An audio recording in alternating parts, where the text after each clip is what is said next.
He has a foundation. Oh, there he is. Hey folks, welcome back to a brand new episode of the Trailer Park Show. As you can tell right now, we have a snake in a nice little potted plant here. For those that are following us on Facebook, on the Trailer Park Show fan page, we posted a picture of Pokey, who is a little bit ill right now. He is currently in the hospital being treated thanks to Obamacare and is being taken care of due to a case of pneumonia. He is currently or watching us right now on the show. So we wish him well and hope to get well soon. And well, I love it. It's too hot or what? I don't know. Am I too hot? Really? Man, this Yeah, is Pokey's a snake in the grass. man. So this thing, let's go ahead and Says pop the this out wife. here. See what happens. He's Says a the wife. snake in the grass. So we're gonna go ahead and try a couple things here, folks, Try that one. and we're gonna see what happens. For some reason, Take that one okay, we're gonna take down this and off. get rid of that one, so. Bad mic. We Bad love mic. you, Pokey, from the Trailer Park Show. And the ladies of the Trailer Park. Hold on, let's try here real quick. I think we're doing a little bit better. There he goes. So, so Mrs. Pokey's kind of rubbing his head right now because he feels a little ill. But it won't let me. Here we go. We'll just go this way. We'll just go this way. Aww, pat him on the head, make sure he's okay. So, but yeah, folks, Pokey's out right now. So for those that were obviously we were having some small technical difficulties on the microphones. Pokey's out right now with a case of pneumonia, but he's going to be actually leaving the hospital very soon, possibly as early as Tuesday. And then next week we'll be off for our 5th week, and then we come back again strong again in April. So we have him in spirit here with the snake. It's not necessarily a snake in the grass, folks, but it's just one of those things where it just, it fit well. The We couldn't wife find testified to the that. wife testified to that part, though. But we were trying to find a Blocky, and we couldn't find Blocky. So, but that being said, welcome back to a brand new show of the Trailer Park Show. We are here with the lovely Adela Tanner. We have the lovely Laura Colangelo, who's from and let me get this right here, Texas Private Schools Association. And then, of course, we have Gavino Fernandez from LULAC District 12. And then there's me. Cargill will be here hopefully soon. He is currently fighting traffic, but he has some stuff that we probably will be talking about in relation to a couple of items that we'll be bringing up here concerning Texas private schools and some of the upcoming bills that are coming up in I guess you're going to be talking about this Thursday. So- We have one hearing this Thursday. Okay, perfect. Yeah.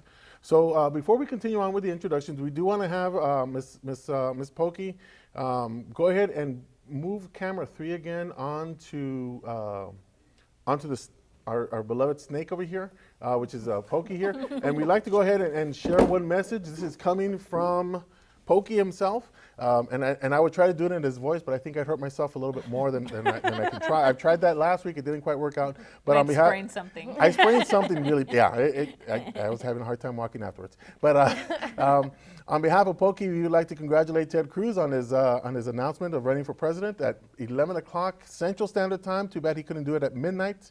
You know, when it said midnight, he was going to do it. Too bad, you know, because he is a part of Texas, and Texas is mostly in Central Standard Time. And we wish the very best to Travis County State District Judge Gisela Triana, who unfortunately had a bout of Lembergism this weekend, and we will assume that because of her political stance, she will be receiving the Lemberg special and will have time served, and then she will supposedly fight tough crime with all the people that are arrested for DWIs that have a civil court case that appear on her docket. So Well, one thing, it wasn't unfortunate, and the second thing, it was premeditated. I'll use her language. Yes. So Yes. anytime you start consuming alcohol and get behind the wheel, that's premeditated. That is true. So it wasn't unfortunate she caused that situation on herself. That is true. That is so true. But that being said, and you're correct, I can't argue with that one. That being said, we'd like to go ahead and welcome Laura Colangelo, who Pokey, for some reason, has a hard time saying your name. I don't know why. It's like Michelangelo. Yes, exactly. Just think of it that way. Exactly. So we have Laura Colangelo, who's here from Texas Private Schools Association, and welcome to the program. This is your first time here? It is. Pokey, what have you been doing, and why didn't you bring her on sooner? Come on. Laura has been with us. We actually worked with Laura recently with the East Austin Education Summit, helping out with bringing out more information to the parents of East Austin and actually a few other people that weren't part of East Austin, to inform them about the different or additional advantages to public school. So, if possible, just give a little bit of give us an intro about who you are and all the fun stuff that you do at Texas Private Schools Association. Yeah, thank you. I represent the 834 private accredited nonprofit schools in Texas. So we have quite a few of them, all different shapes and sizes, large, tiny little church basement schools to the bigger independent schools in the bigger cities, all different faiths, many that are non-sectarian, so there's no religious foundation in that school. And we just have an incredible diversity of options, and we're proud of what private schools are able to do and the alternatives that they're able to have for Texas students. So to introduce myself, I was an educator for a long, long time, taught in public school and in private school, and ended up my last gig was a head of a private school here in Austin, a private preschool, not far from here. So now I'm head of this organization, and I lobby for private schools in the legislature, which is a whole new ball game for me. But I'm really enjoying it. This is my first legislative session, and it's off to a great start. Oh, so. excellent. Excellent. We're going to go ahead. Were you involved in the most recent discussion of the trigger bill? I was not. Okay. That's really a public school initiative. Yeah, so I was not involved with But that. if it passes, it wouldn't apply to private schools? I don't think so. That's not my The understanding. trigger law? It Yeah. wouldn't. In other words, parents within, I guess that's why they say charter schools are public schools, because it Correct. would apply for charter school. Correct. Correct. Right. And private, we're talking about parochial. Private schools are tuition-based schools, so parents have a choice. They have to opt in to a private school to begin with. It's not something that they're zoned for, and they choose that and often pay tuition or have a scholarship. So someone pays the tuition for the child to go to that school. So nobody's forced to go to a private school. It sounds like you're up and running. So that's kind of like that's a very good segue for you to give us a little bit of what your perspective is on the differences between public, charter, and then private schools, since that's kind of your forte. So if you want to give us a little bit of breakdown of what private school is and kind of, like you mentioned, the stigma you kind of want to take away from. The stereotype. So public schools are, traditional public schools are the schools that you are zoned for according to your zip code, and you are assigned to those schools. Charter schools came into existence in the mid-90s, and that as an alternative to the traditional public schools. However, they are still public schools. Charter schools are public schools. A lot of people are a little confused on that. And those schools have a little bit more flexibility.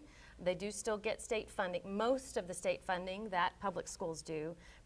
They don't get facilities funding, which they're trying to remedy that this session in the legislature and get some money for that.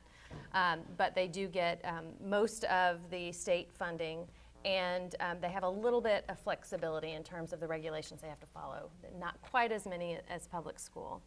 And private schools actually have been around longer than public schools. The first public schools were Catholic schools in the beginning, so we're not a new phenomenon, but we are independent, autonomous.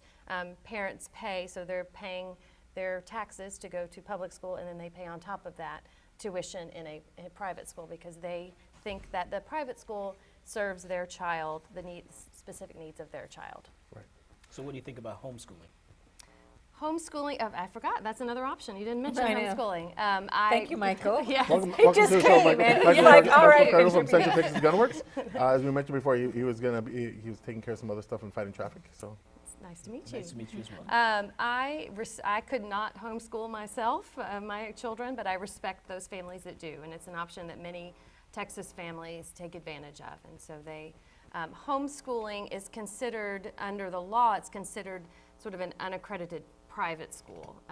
The schools that I represent are accredited private schools, which means they hold to the same standards as public schools or higher than public schools. And that is monitored through our accreditation system. So all accredited private schools take norm reference tests every year. So it's not like there's no testing at all in private schools. That some people think that's true. That's not true. They take a different kind of test. I don't know of any private school that takes the STAR test, because there are other, I think better tests out there, national tests, and they take that to gauge student progress, and they use that data to inform instruction for the next year. And they have audits every year. So accredited private schools are accountable, and you'll hear that sometimes, that private schools aren't accountable. We don't know what's going on over there. Well, you do. We know that they're held to at least public school standards or higher in terms of accreditation. Okay, excellent. So how does a person get into private school? A person applies. Because you mentioned that they have to pay out of pocket, and of course they're paying through their taxes to get into, for the public side. So how does that work out? Well, a family maybe decides that the public school isn't serving their needs, or maybe they want a religious-based education, or a child has special needs that are better served in a private school. So they have to seek out the private school. We try on our website and through our education efforts to let people know about the different private school alternatives that are out there. But a parent would need to do some research on that, find a school that looks like they would like their family to be part of that community, and then they fill out an application and apply. It varies from school to school. There are 834 different admissions policies, so I can't speak to one general. For each different school, it's a little bit different. So I can't tell you. There's not one application process that's the same for all of them. But usually there's an interview. It depends on what grade they're going into. Going into kindergarten, you can't really know too much about a child's academic record when they're 5, but there's some, just to make sure that it's a fit with the school, because private schools, since they don't get state funding, they operate on a pretty limited budget, so they can't serve all the needs that public schools are required to do and are funded to do. So so you have to make sure that the child would be successful in the private school. There's an application, there's a financial aid process to go through for families that want their child to go there but can't afford it. And private schools are very interested in increasing diversity in private schools, because sort of there's the stereotype that it's all very rich people that go to private schools, and certainly you do have to have most of the time some disposable income to go there, but what private schools really want is what looks like the real world. So you want diversity, both economically, racially. So if I'm a parent and I don't have disposable income, or I cannot afford to pay for my child to go to a private school, how do we get in it? You have to contact the individual school and then apply for financial aid, and it could be up to 100% financial aid would be the equivalent of going to public school. And then how often does that happen, where a family actually gets 100%? Well, usually, I can't say, I don't know exactly how often that happens, but usually you want some sort of commitment from the family based on what they can pay. And so there's a process. There's some sort of third-party companies that specialize in this, where they look, you submit your W-2s and sort of what you can pay, and then they say, this family can pay this much a year at the school, and $300, $400, and then the school sees if they have the budget to extend that financial aid offering. Okay. And in some cases, it would be something where it's even commitment from them to be participating at the school. Is that correct?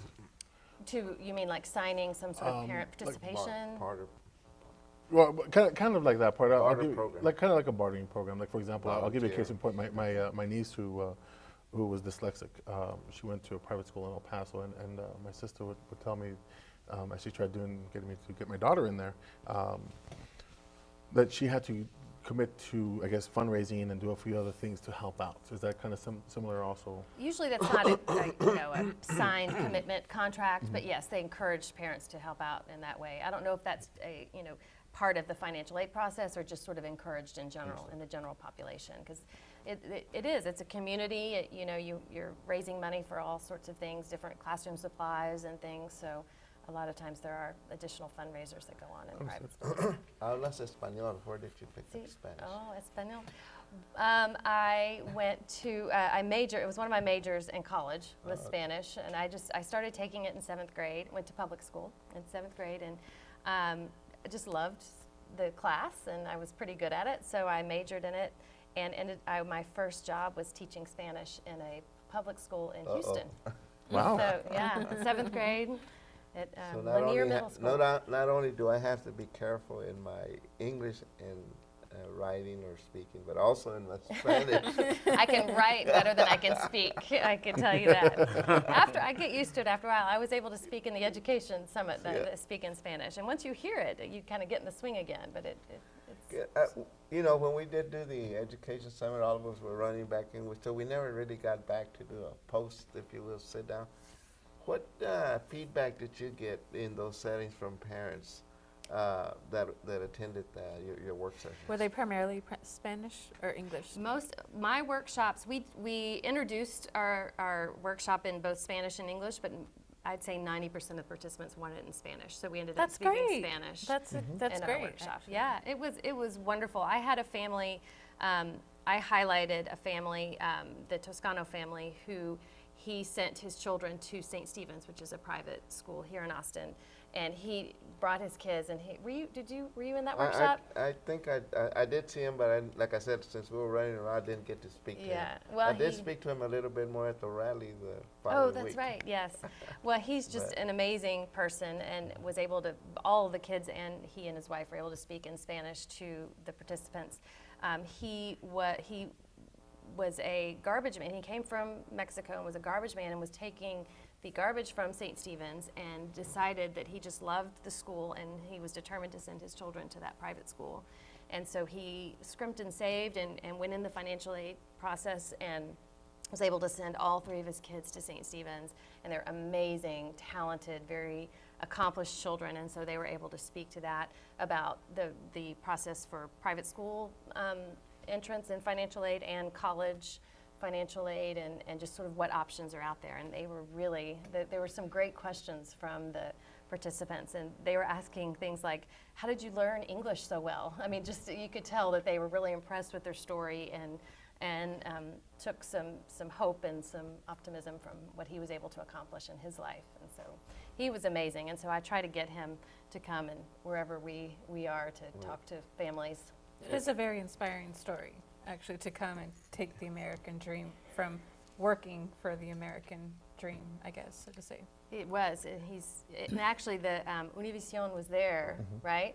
Or no, I guess maybe it was the competitor, but somebody said, you're Mexican, how do we not know your story? And they're coming to videotape their I think it was KXAN. Yeah. No, is it KXAN? Yeah. Were they there? I think it was KXAN that was there. That was recording part of it. Yeah. Well, they're gonna video their youngest child's graduation in May and sort of highlight the family. That's a follow-up? Yes. Oh, So he's that's a a good celebrity story now. to highlight. Yeah. Yes. That's a good But story. what type of energy or response from the parents were they excited or were they interested in the private school, charter school options? They seem to in be. general? They seem to be very excited. A little. They had questions about accessibility and where they were, located geographically and that kind of thing. So, there's some logistics to work through, but they were very excited about the different options that are out there and what you can achieve and what these incredible children had achieved. One, the youngest I think is going to China to study this for a year or I can't remember, a few months, but so just these amazing opportunities that are out there and available, and people want to help, and that was the message. There is financial aid out there. People want you to come to these other kinds of schools. So all you have to do is reach out and let us help you do that. Nice. Excellent. So we wanted to touch base on a few on your website. There is a section that's called Outreach, and your group is following on some bills that are in the Texas legislature that you will be speaking on this Thursday, and we wanted to touch base on some of them, and I passed out the information to everybody so that they saw some of the stuff that's out there. And Gavino didn't get it. You got it on your Gmail. You got it on your. Okay, go ahead. I'll tell you about it. But we did want to touch base on a couple of them. One of them I think will bring interest to to Michael concerning the, well, The shirt you have on, that's the, yes, that's the No one. guns in the classroom. well, we Well- talked about one of them is involving the marshals, and I was going to see if school we could, marshal. the school marshals, and I was going to see if we can Which bill is that? touch School base a little bit. marshal bill? School marshal bill is, the one I'm testifying on, that I'm testifying on tomorrow. And that is in public ed, it's HB 917 is the school marshal bill. Oh, the Alba. The Albas. And what is that? Go ahead. Explain. That one I know. Sorry, we had this thing about the I Alba, just right? Okay, find I don't know. just I don't know find if this is a it good or kinda bad thing yet. Austin weird to see a nun packing a gun when she goes Yeah, you never, you Well- haven't I got seen some those. pictures Quentin- for you. I got some pictures for you. You haven't seen those We've- Quentin we've Tarantino trained a movies lot of with different them? people. You know, Quentin Tarantino has those great movies with those nuns out there, but we'll leave that one as is. But But anyway, Yeah, so this bill allows private schools to have school marshals on campus and as a safety and security measure. So basically, they designate a person, a staff member, someone who goes and takes the class to be a marshal, a school marshal, and that person is able to have a gun on campus locked away and be sort of a safeguard against something terrible happening at the school. When I saw this bill, this was not one of our legislative priorities, and I don't know a whole lot about guns, so I'm not an expert in this. But we looked at it, We and have I the thought, expert He right there. is. yeah, apparently Take Michael he's with the you. guy. I'm looking at it right now. Yeah, so I thought, well, okay, I'm not sure what school would want that, but it's not requiring anything, it's not regulating anything, and so that's what I really have to watch out for in the legislature. And then we got a call from a Jewish school in Houston, and they are very interested in this bill because there have been bomb threats for specifically Jewish schools in the Houston area, and they want this option to have, they can't afford a full security team at the school, and so they want this this option to have a school marshal instead. And so I am testifying in favor of the bill tomorrow because we do think that this is a sort of a tool in the tool belt for private schools for safety and security. So no school has to do it. It's only the schools that really want to do it. And when you kind of understand where the Jewish schools are coming from and the different security concerns that they absolutely. have, then it makes sense. Right, it does, especially in Israel, because in Israel you have your grade school teachers who walk around with AR-15s. so this is a good reason for all our Mexican nationals to have guns to be protected from immigration when they come around. Right? I'm gonna leave that one. I'm gonna leave that one as is. I'm gonna leave that one as is. So now, is there any difference But- between the House bill and the Senate bill? There's two of them that are Van out Taylor is carrying the Senate bill, and I think they're companion bills. there. Okay. So I guess my question is probably, I have my own answer, but, so right now it's prohibited Yes, it is. to Yes. have a marshal by law? But still, the schools, whether public or private, can still give written permission for a CHO holder to Yeah, actually that's- carry that inside would the be- building. So they still have that authority right now. But what they're trying to do is they actually want to have like security. So since they can't afford security, the school marshal is a cheap way of getting someone there on campus that can actually carry a gun that goes through certain type of like kind of like security training without hiring a security guard. Well, with this happy gun carrying legislature, I don't think that's going to be a real big problem. Well, it's always Will about this safety. person have to be also trained in sort of the human side of it, in that this is a school, we have to remember this is a school institution in which there's students that cannot decipher like Michael can. Michael can probably read psychos like it's nobody's business. But for for a student that just sees this is a uniformed person with a rifle that I have no idea what it is, and is this a type of environment where this marshal gets to walk among the halls, or is it No. more kind of incognito? This is totally incognito. The gun is locked away. It's only for those like. And no one actually is Incidental. going to know who the school marshal is. Correct. Those are- Okay, those like so an it's not airplane like marshal. so it's not like in college where it has like Campus police. campus police Yeah. or anything So like that. essentially, they can be a teacher, they can be the janitor, Right. they can be the principal. Correct. That can do this. Who can be the marshal? And according to correct me if I'm wrong in this part. School board member. If they're working there, yeah. Yeah. If they're they can do that as well. The school board decides if they want to have the school marshal. And then That's who's gonna be? a board of trustees. What do you think decision. would be an incentive for these school boards that are kind of left leaning? left-leaning politically? Politically. I think really, I don't think it matters which way you lean. I think if you look at your school and your security concerns, and I was the head of a school right off of 35, 2 years ago, and there were things that kept me up at night. You always have those what-if scenarios, and if this is a way for certain schools and certain heads of school to be able to sleep at night a little bit better, then we're all for it. I mean, it's up to the individual school to figure that out. So. And that's going to be part of the training, what to do when the police arrive at the scene, so they make sure that the marshal doesn't get shot or confused with the bad guy. So that's all part of the training. We had like an incident happen at my shop one day where I had to hit the silent alarm and get the police there. And so the ATF was actually laughing at me because I was over by where the silent alarm was, and they said, well, what are you doing? Are you hitting the button like again? I said, no, the police were like seconds away, so I was actually putting my gun up without no one noticing it, that I was putting my gun up, so when the police walked in, they didn't see me with the gun. He's like, oh, okay. It's like, yeah, you got to remember those things. They don't know who the bad guy is. All they know is we just hit the silent alarm. So. Yeah, And there's a guy with a gun. And the training would be involved. I mean, it wouldn't be like a student discipline. I mean, this would be a real Live shooting. This would be a Right. death This or is not like- injury kind of incident. Yes. Okay. What other exciting bill besides the We have lots of exciting bills. gun carry bill Yeah. protects private schools? I like the next one that we were going to talk about, which is the tax savings. grant? I like when it comes to saving money. When it comes to credits Everybody and likes all that savings. stuff, especially for businesses. So, please tell us a little bit about this one. Which one? You're talking about the credit card bill or the Well, school choice bill? There's a couple of bills out here, which is the tax credit scholarships. There's actually 4 versions. There's 2 state and 2 house.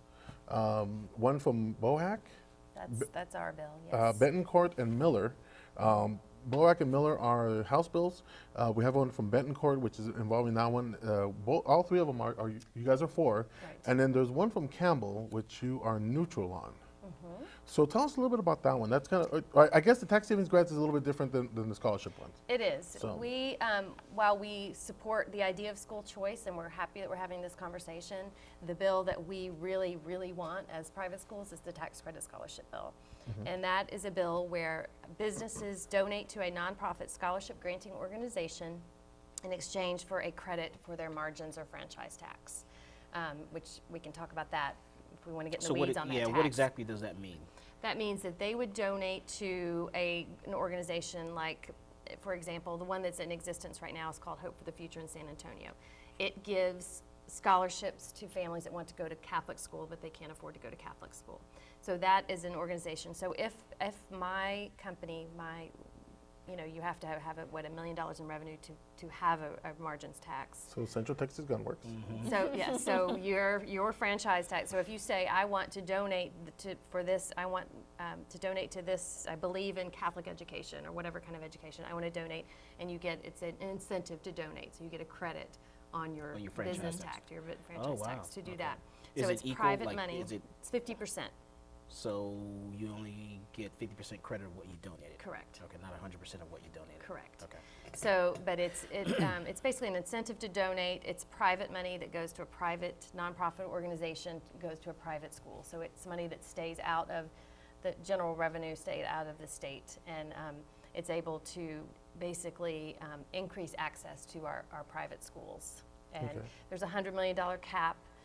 So it's really a pilot program. We want to just make sure that we do it right when the school choice passes in Texas, that it goes to accredited private schools and not schools that may not be up to the same standards that accredited private schools are. And so that's important to us. So as an how would that? organization. What's the difference? I guess you bring that up about one that's accredited and one that's not. How do you identify those 2? I could start an unaccredited private school tomorrow in my house. So and I get calls as an organization, about 5 to 10 calls every day from people who have a diploma from a private school that has closed and they don't have any records of this private school. Now, if you're an accredited private school, your diploma, there are lots of reasons to go to an accredited private school, but your credits transfer, the teacher years of service for pension transfers, and it's recognized by the TEA, and the accrediting agency will know where those records are stored. Gotcha. I don't store records, so I get calls asking for that every single day. And I So heard that please don't call me and I ask heard for that your in records. in your voicemail, in the recording. Yes. Don't call me. Please. Yes, so it's important, and, when I hear those, and it's really sad, those stories I hear, I don't have my diploma, it was in a fire, and I'm trying to go to college, and I can't have proof that I graduated from high school, and it's heartbreaking. So accredited schools don't really have those kind of issues in general, so So the money that a business donates to right now, are they able to, how is it different where would they be able to deduct the money at this present time? Are you familiar how that works out for them on a business? And why is it better to do it on the franchise tax as opposed to on their regular tax return? Well, as far as I know, the franchise tax is the only business tax in Texas. Is that correct? Yeah. Your sales tax, your franchise tax. Yeah, so the only tax that the businesses themselves are paying is the Okay. franchise tax. But So they're not this is able to deduct that in any other place on any of the returns that they have? the tax credit, you get a deduction when you donate to the symphony. It's the same kind of. Because there's no other tax in the state Right. other than the IRS. So, so the only place you can do that is going to be franchise, Tax unless pre- they're going to give us a tax break on the sales Tax tax. preparer here. I won't say who for, but Oh, you, that's where his I won't question say is who coming for, from. but Well, no, I was just kind of curious. Yeah, thanks a lot. Yeah, thanks. I'm not even talking about taxes right now. Man, if I got stories on that one, but I'm not even going to do that one. yeah, it's But the I was time just of kind of year. curious to see if there's any place, how it benefits a business, other than being able to knock off money off the franchise. Well, tax. it helps the community. And the idea is, and the reason in the bill that there's no set number of scholarship granting organizations is we'd like to keep it at the local level so that the local tire shop or whatever has a big fake check with the money they've donated and the families that have benefited from that in the community. So you're going to drum up more business that way, you're going to have a better standing in the community, and you're going to be helping. It's a win-win. One for the business, advertisement-wise, and that's money, like they say, that they were going to pay anyway. This way, they just get credit for it. Okay, cool. So, what were So that hearing is on Thursday. That So one. that school, it's going to, and it was just posted today. that's on the grant? I mean, the The tax. taxpayer savings grant is Campbell's bill. That was the one introduced early on. And then there is another bill, SB4, that has, that Chairman Taylor, I think there are going to be 4 bills heard on Thursday, which, So you and have your work cut out for that day. we do. 6 a.m. to 10, 11 it is starting p.m. at 8 a.m. Yes, it will be a long hearing. So you guys lobbyists? I am a registered lobbyist, yes. And so I'll be, in support of all of them. I will be testifying only on our tax credit scholarship bill because we have 15 years of data from Florida, a program just like this in Florida that has had great success. It started actually, interestingly, as a conservative idea and under Jeb Bush. Now, and every time they're, I'm not allowed No, I'm to just say kidding. that? But he It's was a Bush governor. thing. It's a true. Bush thing, I know. Oh, okay. So he instituted it in 2000, and now it's actually the urban Democrats that are pushing for this to be renewed, and they expand they raise the cap every time because it's their constituents who are benefiting from this. So it's that rare piece of legislation that that can truly be bipartisan. Understood. So now, what's the bill that you guys are neutral on with Campbell? The tax savings. Taxpayer savings grant. So is that the voucher thing that went that big V word that no one's supposed to be We're talking not about? supposed to, nobody likes that word, no. It's different in its organization. It's similar to sort of a voucher program. It's not. You get 60% of your the amount that your child would take to go to public school, and you send your child to a private school. There isn't a means test. See, ours is means tested, meaning only families that are 200% of free and reduced lunch could qualify for these scholarships. Hers is not. That bill doesn't include accreditation. So there's some differences in the bills, but who knows what's going to come out of this process too. What bill will actually be the one that gets out of committee on Thursday and passes the Senate and the House. It's got a long way to go. But there's incredible optimism. Our House sponsor, Dwayne Bohack from Houston, is working this bill like crazy. He believes in it very strongly. And he wants it for those families that really need another option, and believes it's sort of a social justice issue, this tax credit scholarship. So he's, that'll be that will go to Ways and Means in the House, not the Education Committee. So we'll see. That's the one that y'all are just observing. No, that is ours. That's Oh. that's the companion bill to 642. So the Oh, Betancourt 642 is the one we really want on Thursday from the Senate Education, and then 1043 is the one we're going to be pushing for in Ways and Means in the House. Now, in the House is where, you know, school choice has been, you can't even say the word a lot of times in the House. But this particular bill is, it's sort of a smart, middle of the road, not going too crazy, but allowing parents an option to pick, you know, if they're not being served by their school. One of my LULAC co-lobbyists or advocates, we're advocates, we're not lobbyists, was telling me that when it comes to private school, well, public school choice, that a lot of the rural communities either fight you against because obviously they have a real small public school That's true. system, but they're the ones that are really, you know, kind of come in with a strong vote against it. You're exactly right, and we have taken that into account in this bill, and we've actually bracketed it so the very small schools are not eligible for these scholarships because there aren't very many private schools in the rural areas. Right. You know, you have to have the need or the a number of families that want a private school to start one, and these rural Republican or Democrat and Republican, I guess, Mostly, yeah. legislators Republicans, are very close with their. I mean, the town biggest employer is the public Yeah. school system, and so they're not inclined to want to consider other options. to give up their seat. But this bill, yeah, I'm telling you, it really is. They're starting to come around to it and listen to it because we have bracketed it to exclude the schools that if a lot of families would take advantage of it, it might hurt public schools, and we have no intention. Private schools do not want to be considered anti-public schools. We don't want any of this legislation to harm public schools because most children will continue to be educated in public schools. I mean, it's about 10% nationally right now. And so we want strong public schools and private schools. And so that's why we've crafted this bill with the bracketing to make sure that we wouldn't harm public schools with this kind of school choice legislation. And the data in Florida shows that where families take advantage of this and take the tax credit scholarships, the test scores actually rose in the public schools. Because Really?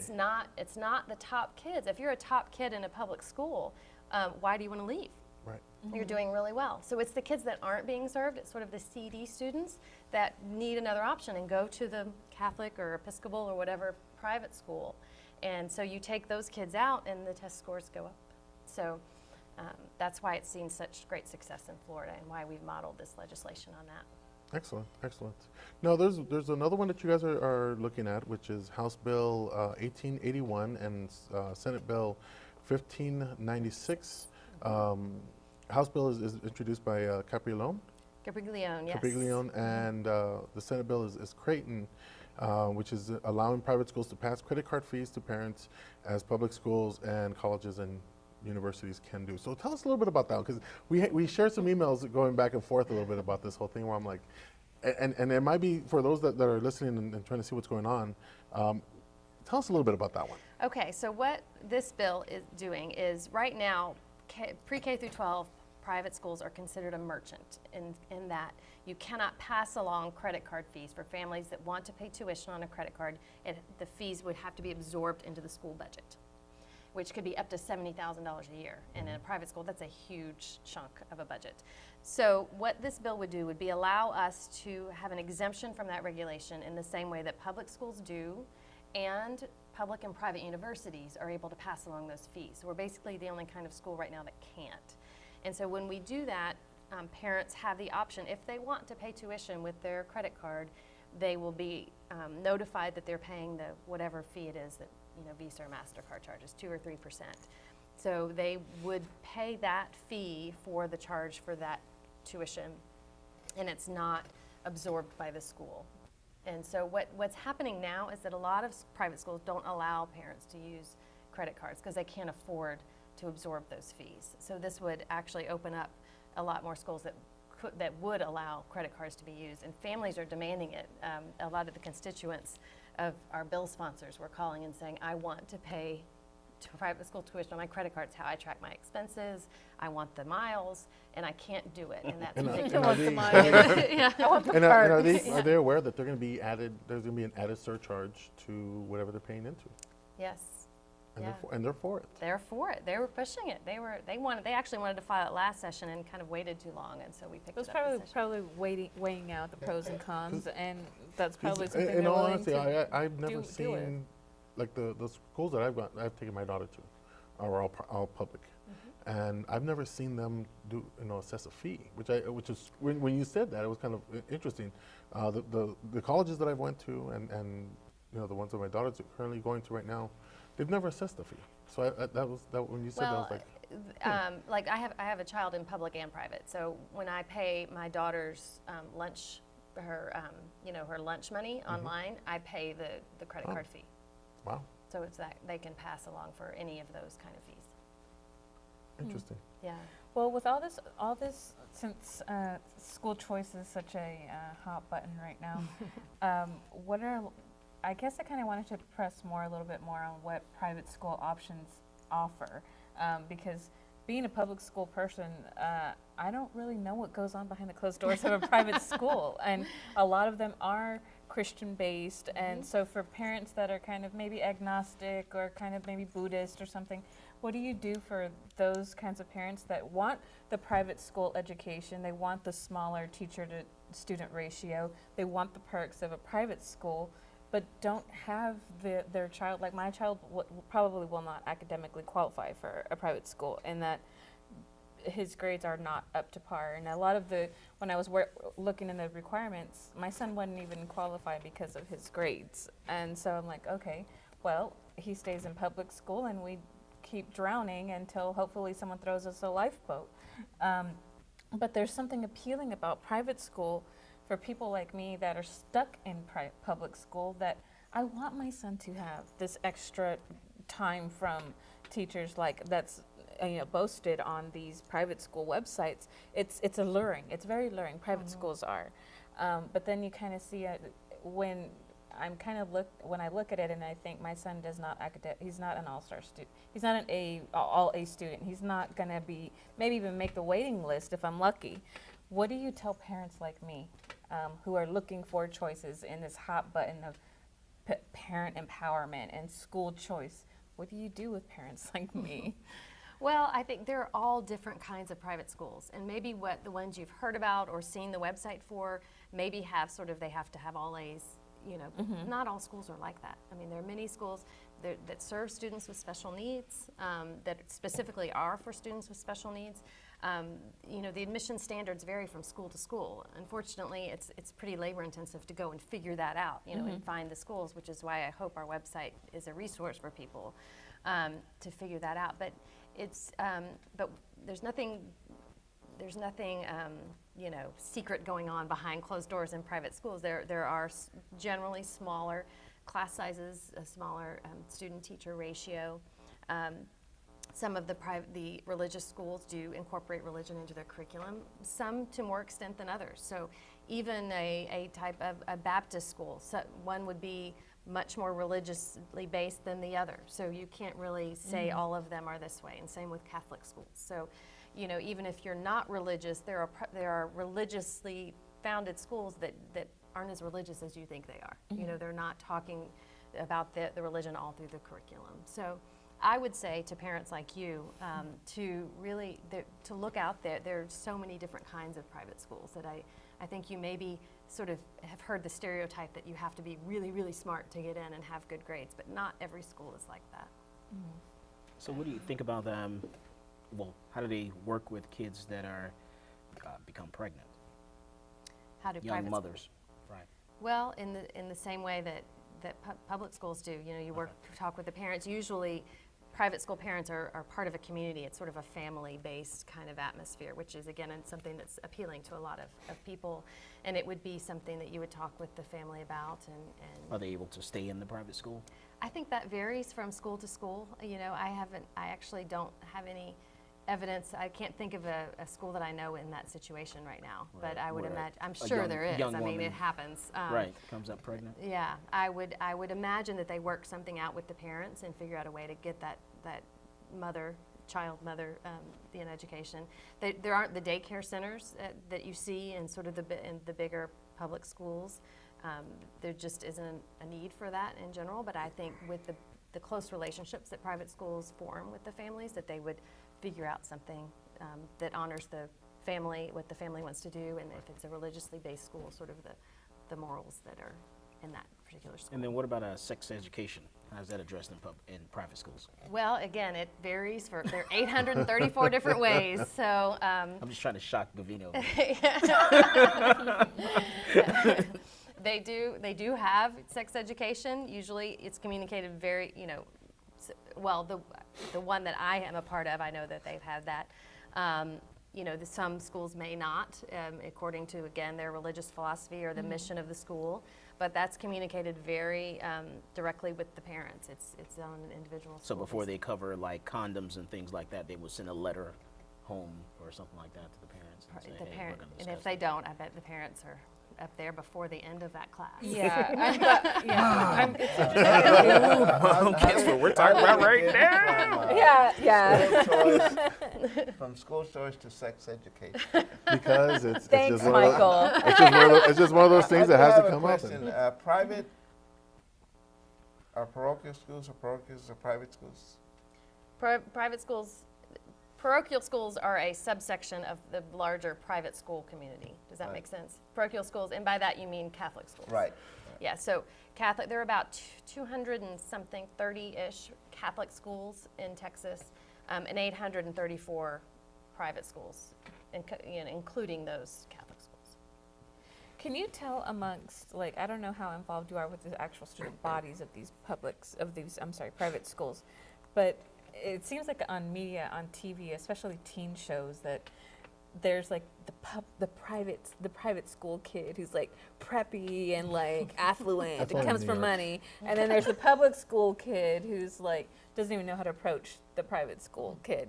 Is that something that's actually happening amongst students from what you see? Because we're all adults here. All we can see is the view that the media, ABC, NBC, whatever, shows us. Yeah. Through the views. Adults trying to look through the views of a teenager. When really we don't know. But Yeah. I know when I was growing up, there was this kind of like, you're homeschooled, like a kind of weirdness. But actually, I try to talk to my boys a lot more about private and different options about everything. But do you see it amongst yourself, kind of like that kind of offstandish segregation, maybe a little bit? For the A private little, schools? yeah. Well, I mean, that's certainly the stereotype, and that's what you're going to see in movies and in Yeah. the media. But that is, I don't see it when I visit schools. I mean, private school kids look exactly like public school kids, and the schools are intentionally trying to make, in the same way that colleges understand that you want your school to mirror the real world. You want them to have an incredible education that looks like what they're going to enter when they leave that school. Private schools also want that. They want to make sure that you're not in this little bubble where you don't know what's going to happen when you leave. So they do. That's what we're trying to recruit and have more diverse student bodies for that reason. So I think you've been just sort of drawn into the stereotype. I have that we're trying to I have a dispel. preteen. I've got to watch like every teen show that's out there. The school choice rally this year, Yes. weather was a good factor, but it was much, much bigger than the year before. It was. I remember the first year that it was cold. Remember? With the It one was- when I spoke and it was all Yeah. windy? Yes. Oh, that was awful. Poor kids were up there just like, hanging on to the scarves, But this year it was great, and I know you had a lot to do with it. You organized throughout the whole state. Well, I helped Randon Steinhauser. She was she is part of National School Choice Week, and she was the real coordinator. I just helped a little bit getting the word out to private schools that wanted to participate. And we did, I think, what was it, like 2,500? Was Yeah, that it the was number that we had 2,500. at the rally? And it was great. It was a little bit warmer. It was still a little chilly that day. I mean, January, you got to, it's probably going to be cold. But yeah, there was a lot of excitement, a lot of enthusiasm. A lot of private schools came that didn't even tell me they were coming, and their Right. buses pulled up. I think there were like 40 buses that came and incorporated a tour of the Capitol and understanding sort of how democracy works. That's what I wanted my schools to, to really use this as a learning experience. And It's a good tool to have use. fun, do the dance at the rally, but talk about what this means. What are you trying to say when you're at a school choice rally? And who do you want to be listening to you? And go inside and talk to your representative and ask them what they think and see what the different opinions are. And so they had incredible experiences. We had schools from Pasadena, Carrollton, Seguin, lots from Austin. There was some and- from Dallas. We saw some of the schools up from Dallas. Yes. I think one from El Paso, one from Corpus came up. Corpus, yes, yeah. I'm not sure about McAllen, but I did see the bus there from. So from was those it kind of areas. like a lot of schools that probably would be mainstreamly, socioeconomically, probably not as inclined to participate in something like this, right? And for the rally? Yeah, I You- would say. No, I mean, I feel No, like all of but- our schools, they just wanted to, the way we positioned it again is, this is a school choice. We're not talking about just private school choice. We're talking about great Public public schools, schools, virtual schools, everybody, homeschool. everybody. Let's just talk about the incredible options that we Put it have all out and on the celebrate table. that. Because, you hear a lot about public schools, and let's just have our voice heard too, and just say, this is all incredible, what's going on out here. And so, so we had a lot of schools that wanted to participate and show that message. Since it was not anti anything, it's just Yeah. pro. So there was like a lot. What do you feel? This is what, the second year that y'all did this? The second Was annual? it the second? don't know. It was the second one However I've many been, times- I've however been many involved I in. times think y'all it's the did- second one for the school choice. No, they've been doing that for several years. They've actually been doing that for several years. Well, since you've been involved, do you feel It's- like there's been progression in that a Yes. lot more cohesive thought process and think tanking and brainstorming amongst parties, amongst groups, organizations, Yes. nonprofits, parents, here. students? Not in Austin. Not in Austin. Everywhere else but Everywhere Austin. else. Everywhere else. If it's coming to, when it comes to public school, no, not in Austin. Well, But I we'll leave that one think the rally itself and the I think really has grown, and the Open support for school discussion. choice has grown tremendously. I mean, you couldn't even say school choice without Statewide. someone. And You we got pretty, it was pretty highly publicized as well. It was. And being tied with the National School Choice Week, it also got national publicity. It did. I did see that evening or the following day. Lots of media. Lots of media. Tons lots of media there. Yeah, and And they were all there talking about the different options. The one young lady that was there, that I guess was a model. yes, Um, or an actress. Actress, yes. Yes. Unique young lady. But she did talk about the benefits of doing the virtual school, and you would think you use the virtual school for other purposes, as the way Cargill was bringing up with a young pregnant teen. But Oh, I didn't even think about that. but yeah, no. Virtual school? Yeah. What, am I, Online. Online, Oh, okay. and it worked out pretty well. So And we had, we all had George P. Bush as one of the I got a speakers. selfie. That day, and we took pictures with him, had an opportunity to talk to him. And man, everyone, all the kids, he's young too. George P.'s real young, so all the kids were just corralling around him, Ooh, wanting to Bush, take a a picture. Bush. And, But he's cute, so it's okay. Is that what teen girls are saying now? They're shouting, they have posters of George P. on their walls. Do they No, I have no idea. I have no According idea. to Pokey, we've been working on an appointment with George P. Bush because we want to do some follow-up on education and some of the veteran services and issues. So I think it's Friday or something. We're gonna try to push for Friday. I'm gonna reach out to them and see if we can do something for Friday where we just go over there and sit back and talk to them and get more of their viewpoints on education. George P. is big on homeschool education, and so we're gonna try to see how the stuff that we've been doing will kind of incorporate with what they're doing It's for big on next year. school choice. Yeah, That'll he be is really a big school interesting. choice advocate. And I think, well, for me, it's going to be a real pleasant experience. Well, Talk to- first, having talked to him and then to meet with him because, politically, he comes from a very strong political family. Has a lot of ties. And you're And involved well, with yeah, I'm with I'm with Austin Republican Women, but through them, we donate books for for the Barbara Bush Literacy Foundation. And so, and actually I'm trying to take it further, and I've been in talks with Gabriel and some East Side schools and trying to donate money for uniforms. I mean, you wouldn't necessarily link that to literacy, but it's something, and if it's something that they have to adhere to go to attend school, then yes, you are helping them attend school for, even if it is just uniforms. But Do schools want the uniforms? Are it's they actually asking for it? it's one of their requirements. This particular school, it's Oh, one of their okay. requirements, and so there's 2 students that couldn't afford the uniforms, and so one of the things that I wanted to do was kind of fundraise Yeah, that money. And to do it's something more like and that. more That's great. Thank you. minority, or I don't even know all these labeling they put on our kids, but it's more and more less financially equipped kids go into private schools or charter schools. There is that need for sponsorship and uniforms. I knew when IDEA opened, that was a big. Oh, they need all big kinds of challenge. things. Southwest Keys is They another need one. everything. Southwest Keys also has a real large population of students. Yeah, and when you ask them families. what their needs are, I mean, the Yeah. list is like this long. So I'm really glad that the private school sector is flourishing, and hopefully some of those ideas will kind of flow into. Should be a Pri- lot cheaper than buying clothes, rather than buying designer clothes. So it should be. Oh, yeah, cheaper to well, buy. in the Oh, long believe run, me, it is. I would be so for that's school why- uniforms, because for that reason, Right. and it takes away from the popular kids wearing the best clothes. Get my and Jordans. Yeah, and the kids who are still wearing colored socks like it's still in. Well, it's less of a distraction. Yeah, it's less of it. Definitely takes away some of the socioeconomics.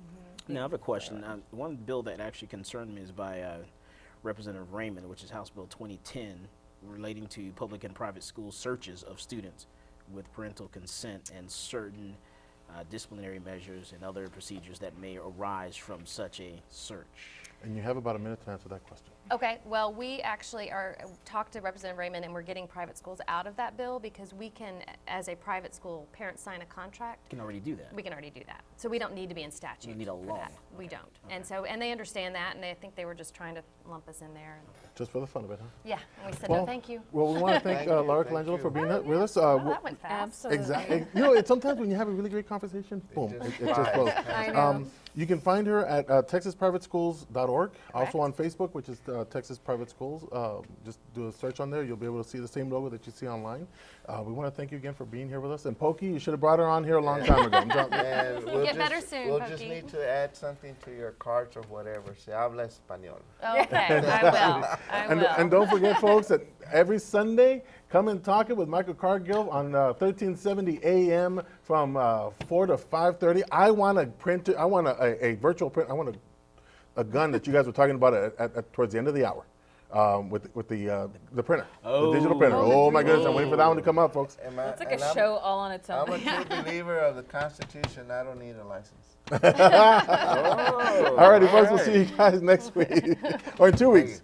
Well, the governor of West Virginia disagrees with you because he vetoed that bill in West Virginia Really? at the session. Wow, Oh, wow. wow.